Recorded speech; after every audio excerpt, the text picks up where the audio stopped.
The world was watching. As the cameras panned across the room, all eyes fixed on the young man seated at the center of the stage, Ibrahim Traoré, the president of Burkina Faso. For most, this would be another summit, another round of politics, power, and empty words. But for Ibrahim, this moment would redefine the course of history. When the unexpected challenge came, it was not a mere political dispute. It was a trap designed to bring him to his knees. And in response, Ibrahim Traoré stood taller than ever before. The grand hall echoed with whispers as the leaders of Africa gathered in unity, but beneath the surface, there was an undercurrent of tension. These leaders had been through so much, a history of exploitation, of foreign interference, of betrayal. Each of them carried the weight of the past in their hearts. Yet as the sun began to set outside, casting its golden light through the towering windows, it felt like a new dawn was approaching. Ibrahim, still a young man by age but old in wisdom, could sense the shift in the air. This was a defining moment. The air was thick with anticipation. The moderators began calling out names, their voices filled with reverence for the esteemed guests. But Ibrahim's thoughts were elsewhere. He could feel the eyes of the continent upon him, as though every person from the deserts of the Sahara to the shores of Cape Town was watching him, waiting to see what he would do. He, who had once been a soldier in the thick of battle, was now a leader in a different war, the war for Africa's future. The room was cold, but his heart burned with determination. He knew what was at stake. Buhari, the president of Nigeria, stood at the podium across the room. His speech was eloquent, measured, and delivered with the gravity only a seasoned leader could command. He had a presence that demanded respect, but Ibrahim was not intimidated. He had earned his place at this table, and he had earned it through struggle, through the bloodshed of his people, through the sweat of his own brow. He had made promises to those who put their trust in him, and he would not break them. This was not just another speech. It was a test. The words from Buhari began to sting, each phrase an insult veiled in diplomacy. Africa must decide if it is truly ready to take its rightful place in the world order, or if it will remain a mere bystander, Buhari said, his eyes meeting Ibrahim's with an almost imperceptible challenge. Are we a continent with the strength to rise, or will we simply fall back into dependency, like the beggars of old waiting for others to feed us? The room was silent. The air hung heavy, thick with tension. The question posed by Buhari wasn't just a challenge to Ibrahim. It was a challenge to everything he stood for. His mind raced, his chest tightened, but his voice, when it came, was steady, calm. He had expected this moment, prepared for it. This was not about diplomacy anymore. This was about something much deeper. This was about dignity. I do not stand here to answer questions from a man who has spent his life accommodating the very powers that sought to control us. Ibrahim began, his voice carrying through the room. Africa has always been ready to lead. The question is whether the old guard will allow us to do so. There was a murmur in the room. Some of the leaders shifted uncomfortably in their seats. Others, like the president of South Africa, nodded in silent agreement. Ibrahim's words had weight. He had always spoken with purpose, but today, the fire in his eyes was undeniable.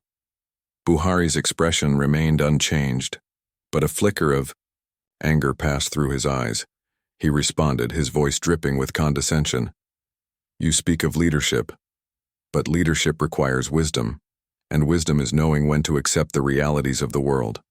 Not all things can be changed by force of will, Ibrahim. Not all things. Ibrahim felt the challenge now, the trap.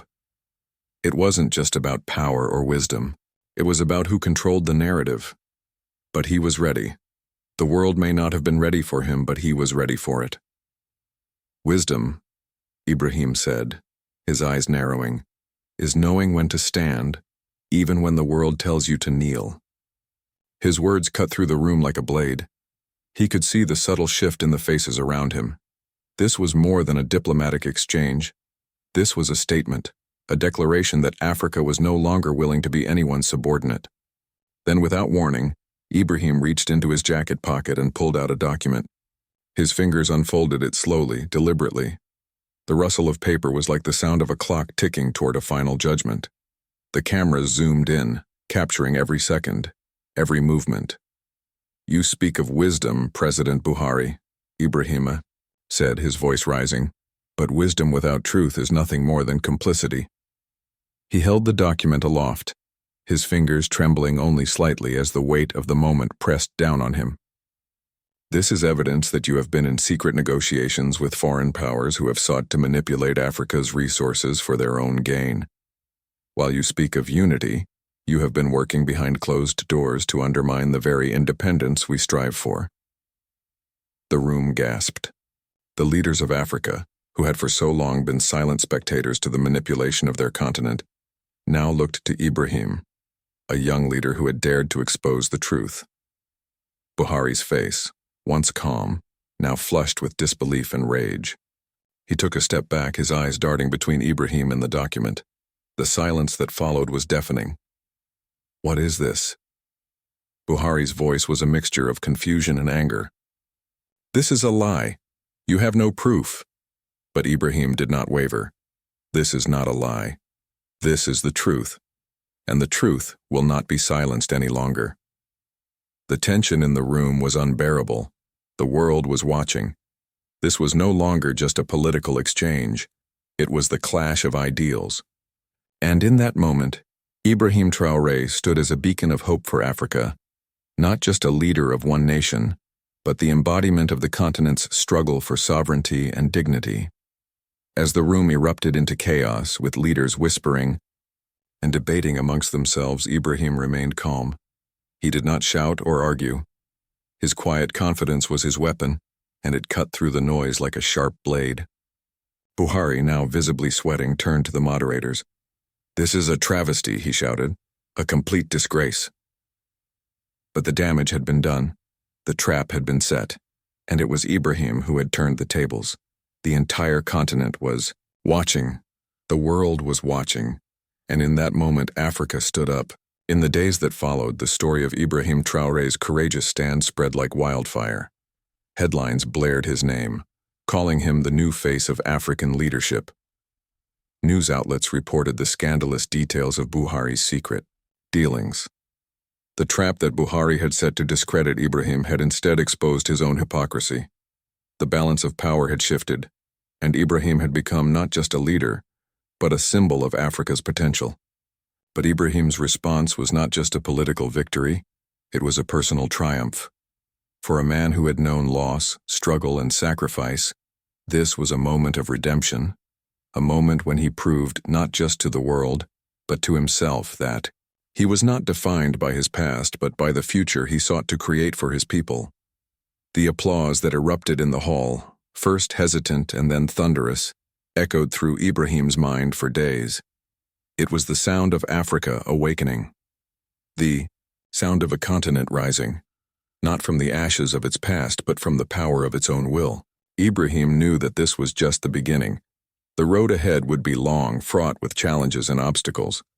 But he also knew that the winds of change had begun to blow across Africa, and there was no stopping them now. As he sat in his office late one evening, looking out over the sprawling city of Ouagadougou, Ibrahim felt a quiet sense of peace. The struggle was far from over, but for the first time he knew that Africa was finally on the path to its true independence. And for the first time, he truly believed in the power of one man and the collective will of an entire continent. If this story touched your heart, consider subscribing for more inspiring tales of hope, healing, and unexpected kindness. Hit the like button and share this with someone who needs it today. The journey to change begins with a single step, and you can be part of it.